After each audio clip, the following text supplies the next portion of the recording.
Olá a todos. Hoje a gente vai falar sobre a classe de medicamento dos antihipertensivos. O nosso grupo é formado por Mirelle, Miriam, Sara, Marília e Tainá. Mas antes de tudo, para sabermos o que é a classe de medicamento de antihipertensivos, a gente precisa saber o que é hipertensão, que é o que eles vão tratar. A hipertensão é uma doença silenciosa que vai acometer a maioria da população mundial. Atualmente, segundo a Sociedade Brasileira de Hipertensão, 33% dos brasileiros sofrem de pressão alta. A pressão alta ela é responsável por empurrar o sangue bombeado pelo coração e pelas artérias, levando suprimento suficiente aos demais órgãos. Quando essa pressão está desregulada, no caso alta, o coração vai precisar fazer uma força maior para bombear este sangue, porque com a idade as artérias ficam menos complacentes e oferecem uma maior resistência à sua passagem. Essa força pode desencadear em várias lesões na artéria, resultando em derrame cerebral, como o acidente vascular cerebral, em ataque cardíaco, perca da visão, aterosclerose, que é danos nos vasos sanguíneos, e insuficiência renal.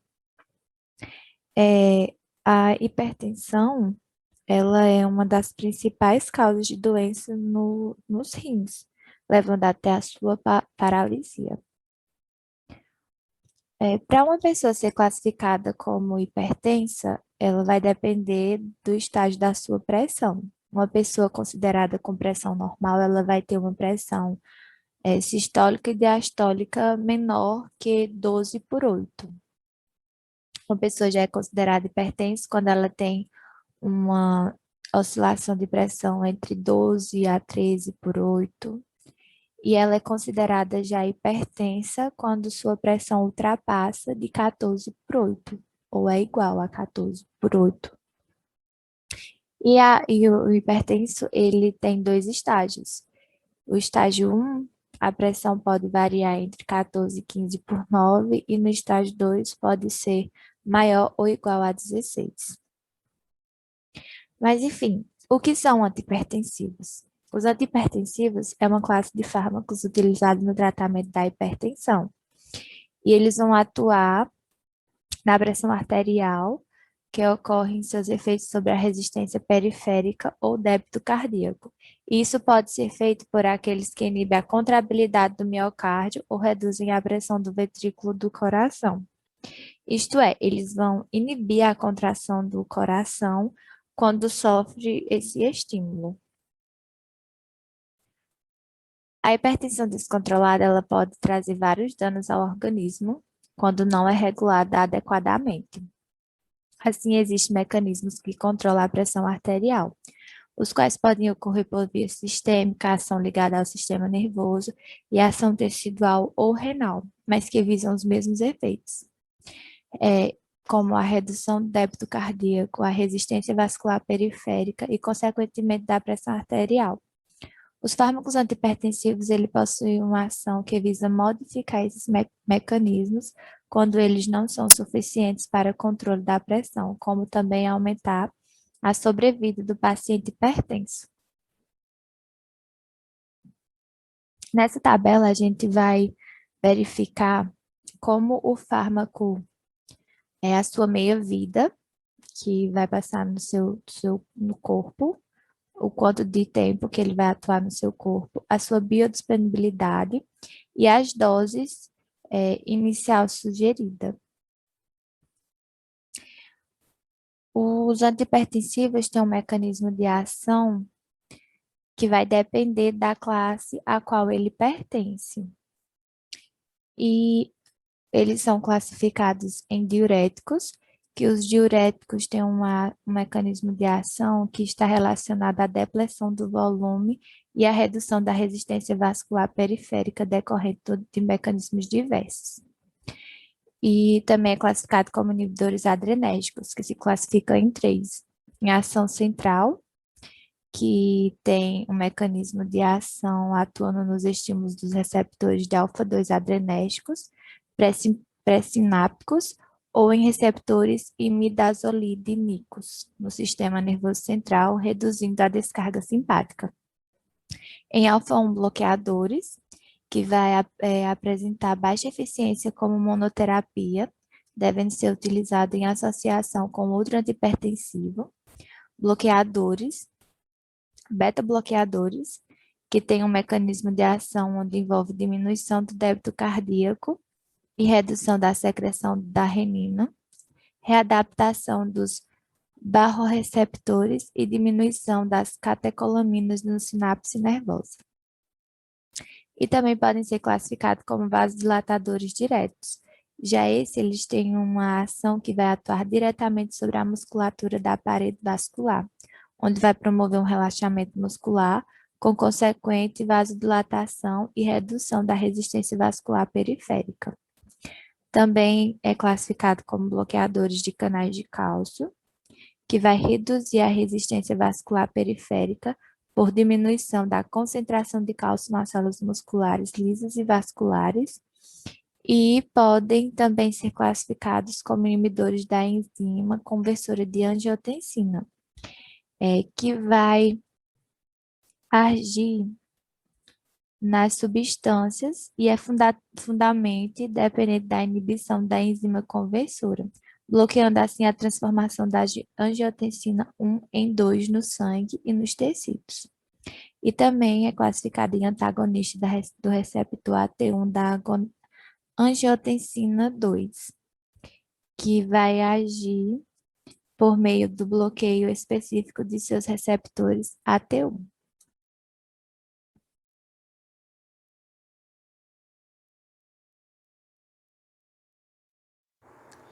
Dando continuidade ao nosso estudo sobre os fármacos antihipertensivos, falaremos agora sobre os diuréticos, que são fármacos que agem nos rins, aumentando o volume urinário, tem por objetivo aumentar a taxa do débito e volume urinário, como já falei, consequentemente aumentando a excreção de eletrólitos. Os diuréticos eles são utilizados no tratamento de hipertensão arterial, insuficiência cardíaca, entre outras. Diminui o volume intravascular ao aumentar a excreção renal do sódio e da água. Como ele funciona? Aumentando o volume urinário, ele vai reduzir a volemia e, em consequência disso, vai diminuir o débito cardíaco. É classificado em 3 grupos, de acordo com o local de ação no túbulo distal, que são eles os tiazídicos, diuréticos de alça e poupadores de potássio. Alguns tipos de diuréticos de alça são furosemida, que é um dos mais conhecidos e bastante usado, piretanida, entre outros. Os tiazidas atuam no túbulo distal, e um dos mais conhecidos é o clorona, ou hidroclorotiazida, e clortalidona. Os poupadores de potássio atuam nos receptores da aldosterona, nos túbulos distais, e um dos mais conhecidos é o aldactone. Os diuréticos de alça não são potentes e hipotensores para as formas leves e moderadas, e só devem ser usadas na hipertensão arterial em situações especiais, como em alguma emergência hipertensiva.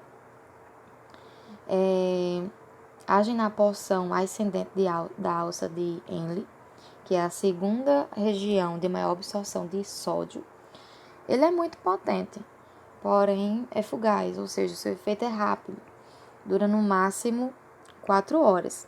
Os diuréticos de alça atuam através da inibição da reabsorção do sódio no ramo ascendente da alça de Henle, como já falei, levando uma redução da reabsorção tubular de água. Além disso, esses remédios exercem também efeito sobre o fluxo sanguíneo, causando vasodilatação e redução e resistência vascular renal.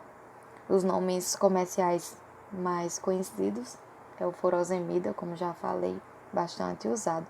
Alguns dos seus efeitos colaterais podem ocorrer durante o tratamento, que são os distúrbios eletrólitos, desidratação e hipovolemia, aumento dos níveis de creatina e de glicerídeos no sangue, crise de gota e aumento no volume urinário. Outro tipo de diurético é o tiazídicos, que é a primeira escolha geralmente no tratamento da hipertensão arterial, se o paciente não tiver nenhuma contraindicação, geralmente nos idosos. O seu efeito geralmente dura até 24 horas e a perda do sódio e da água acaba sendo constante ao longo do dia. Esse longo tempo de ação é associado ao fato de também ter algum efeito vasodilatador. Faz com que os diuréticos tiazídicos sejam mais eficazes no tratamento da hipertensão. Os tiazídicos eles vão aumentar moderadamente a eliminação de urina e são os únicos diuréticos também que agem como vasodilatadores sanguíneos, como já falamos, que é uma boa ajuda na diminuição da pressão arterial.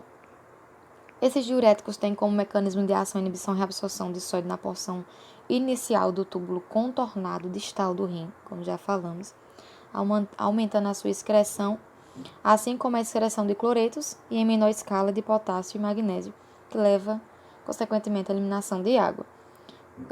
Nomes comerciais, alguns exemplos de diuréticos tiazídicos são a idapamida, hidroclorotiazida e a clorotalidona. Seus efeitos colaterais mais comuns são vertigem, dor de cabeça, fraqueza, náuseas, cólicas, diarreia, entre outros. Outro tipo de diurético são os poupadores de potássio, que são geralmente usados em conjunto com outras drogas para o tratamento da hipertensão também e manejo da insuficiência cardíaca congestiva.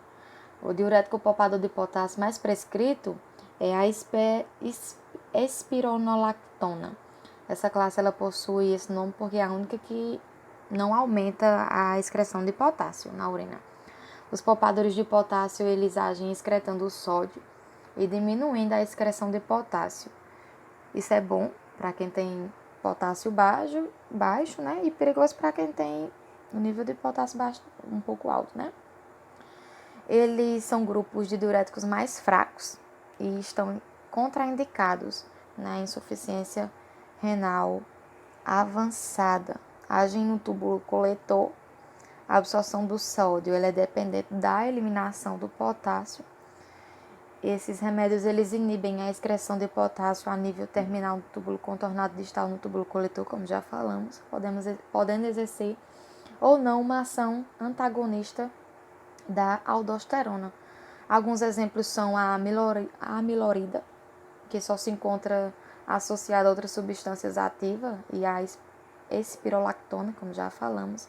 Seus efeitos colaterais adversos podem ocorrer na expansão do volume extracelular, desidratação e hipernatremia.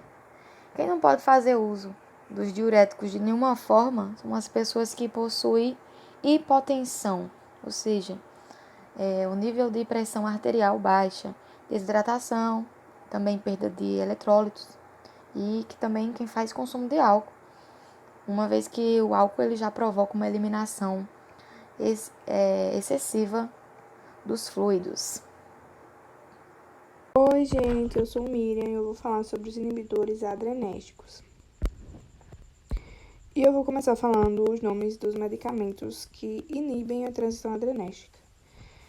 Esses medicamentos de ação central são a alfa-metildopa, clonidina, guanabenzo e ou receptores imidazólicos, como a monoxidina rilmenidina. Atuam estimulando os receptores alfa-2 adrenérgicos pré-sinápticos no sistema nervoso central, reduzindo o tônus simpático. A ação hipertensiva da metildopa é devido à diminuição da resistência vascular periférica, com redução variável na frequência cardíaca e no débito cardíaco.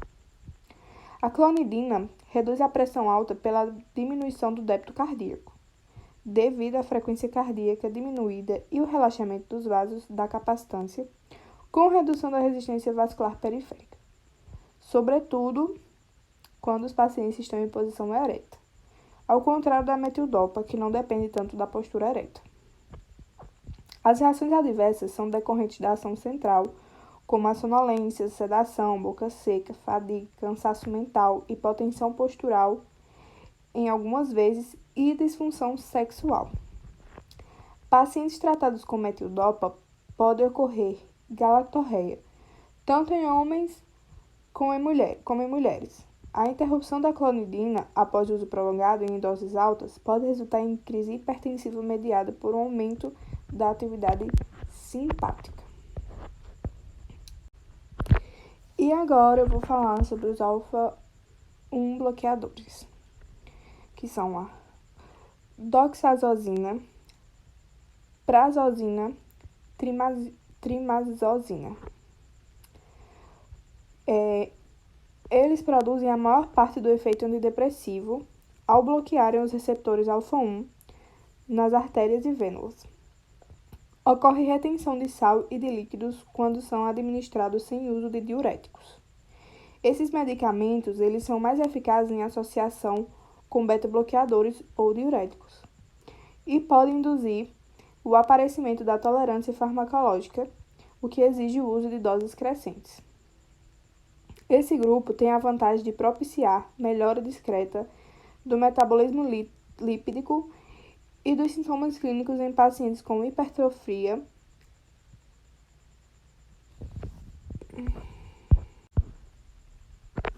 e por último eu vou falar sobre os beta-bloqueadores, que são propranolol, atenolol, bisoprolol, metoprolol, betaxolol, nadolol. Medicamentos desse grupo possuem ações que envolvem a diminuição inicial do débito cardíaco, redução da secreção da renina, readaptação dos barroreceptores e diminuição das catecolaminas nas sinapses nervosas. Constitui a primeira opção na hipertensão arterial e tem eficácia também na redução da morbidade e da mortalidade cardiovascular. Os beta-bloqueadores se subdividem em cardioseletivos, que são o atenolol e o metoprolol, e os não cardioseletivos, que é o propranolol, de acordo com a atividade beta-bloqueadora, que é beta-2. Estudos em pacientes asmáticos mostram que o metoprolol provoca menos constrição brônquica que o propranolol. Entretanto, a cardioseletividade não é completa e tem exacerbado os sintomas asmáticos. As principais reações adversas são broncoespasmo, bradicardia excessiva, distúrbios da condução atrioventricular, vasoconstrição periférica, insônia, pesadelos, depressão psíquica, astenia e disfunção sexual. Podem acarretar também intolerância à glicose, hiperglicemia e redução de HDL e colesterol. Esse efeito está relacionado à dose e à seletividade, sendo quase inexistente com o uso de baixas doses de beta-bloqueadores cardioseletivos. A importância clínica das alterações lipídicas induzidas por beta-bloqueadores ainda não está comprovada, tá? Os beta-bloqueadores são formalmente contraindicados a pacientes com asma, doença pulmonar obstrutiva crônica e bloqueio atrioventricular de 2º e 3º graus. A utilização em pacientes com doença vascular de extremidades deve ser com cautela. E, por fim, a suspensão brusca desse medicamento pode provocar hiperatividade simpática com hipertensão rebote e ou manifestações de isquemia miocárdica. Vasodilatadores diretos orais. Atuam sobre a musculatura da parede vascular, promovendo relaxamento muscular, com consequente vasodilatação e redução da resistência vascular periférica. São utilizados em associação com diuréticos e beta-bloqueadores. A hidralazina e o minoxidil. São dois principais representantes desse grupo para tratar a hipertensão. Agem diretamente nos vasos sanguíneos, independente do sistema nervoso autônomo. O minoxidil é o mais potente que a hidralazina, mas tem mais efeitos colaterais, induzindo retenção de sódio e água e hipertricose, a qual é pouco tolerada pelas mulheres. O minoxidil deve ser reservado para tratar hipertensão grave e refratária. A hidralazina é usada durante a gestação, por exemplo, para pré-eclâmpsia, e é associada a outra hipotensão. O tratamento a longo prazo e com doses elevadas de hidralazina tem sido associado ao lúpus induzido por fármaco, que restringe com a interrupção do fármaco.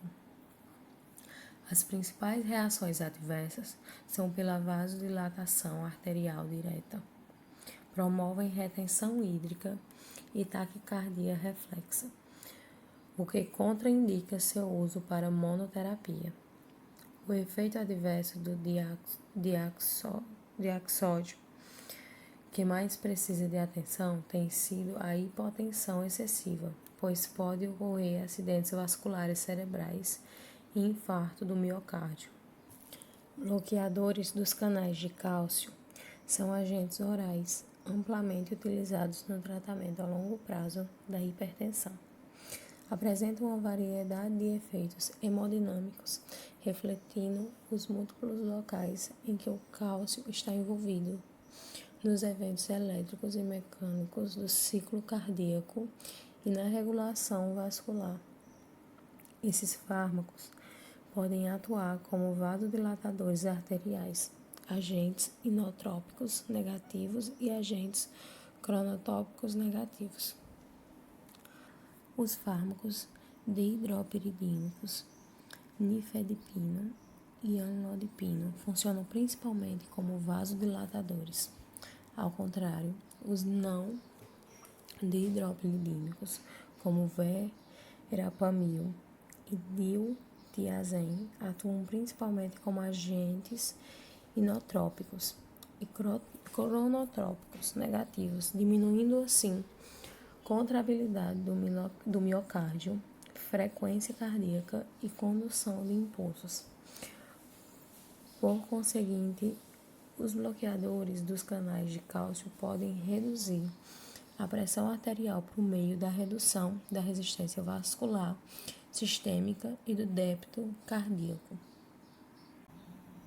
Com frequência são usados em associação a outros fármacos cardioativos, seja como componentes de esquema antihipertensivo de múltiplos fármacos ou tratamento de antihipertensivo e antianginoso, combinado em pacientes com cardiopatia isquêmica.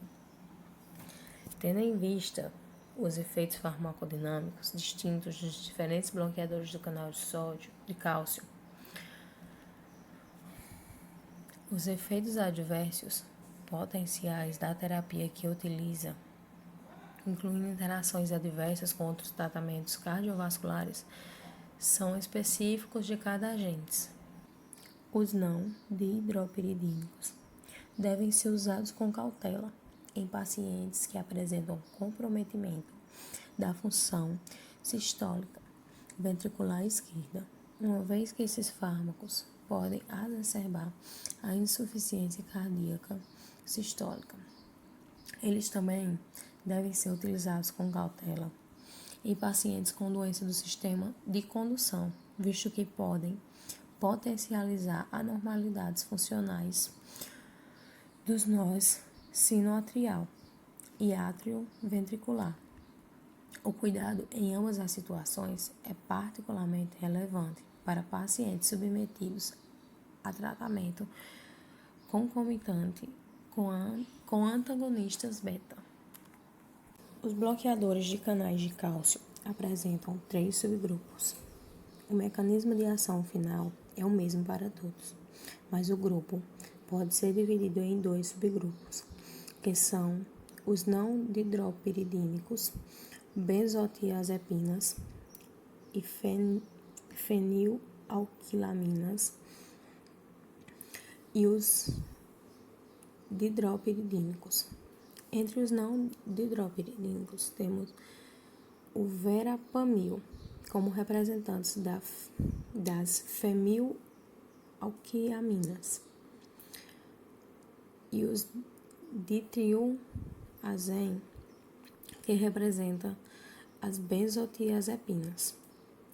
Este, além de sua ação vasodilatadora periférica, que provoca diminuição da pressão intracelular do cálcio e que podem promover depressão na contrabilidade miocárdia.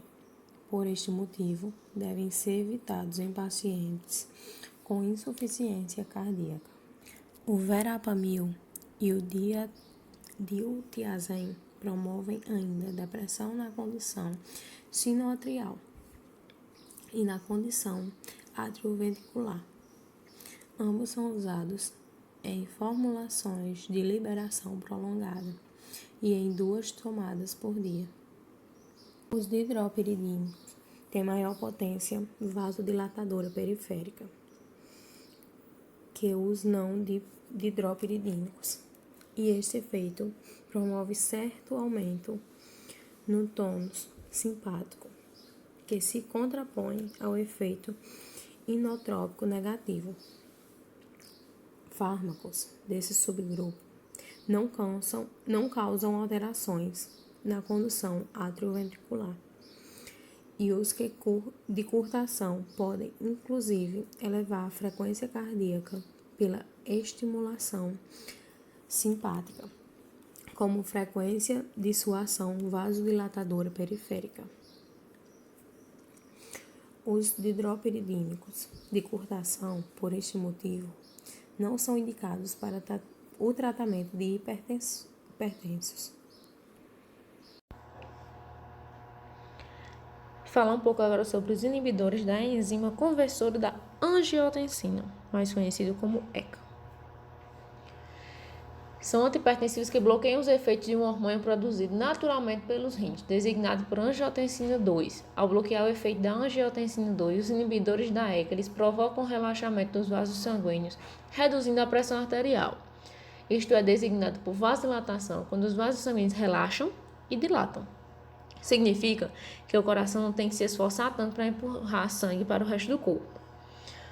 Um dos benefícios mais esperados é que os inibidores da ECA eles demonstraram reduzir os internamentos relacionados à insuficiência cardíaca, promovendo até uma melhora na tolerância e na qualidade de vida do indivíduo. Um dos efeitos secundários é que, como eles reduzem a pressão, eles podem causar tontura.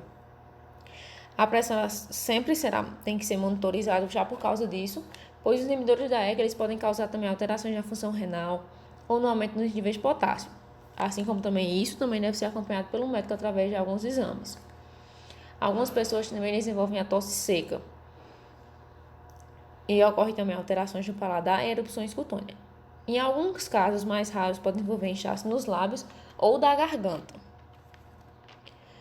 Como prevenção, o médico pode aconselhar que tome a primeira dose do inibidor da ECA antes de se deitar para prevenir tontura. E apesar da tontura dos medicamentos antipertensivos, o coração consegue funcionar melhor com a PA um pouco mais baixa. O medicamento mais comum do inibidor da ECA é o captopril, que causa muita tosse seca, principalmente quando ele é utilizado por um período muito longo, sabe?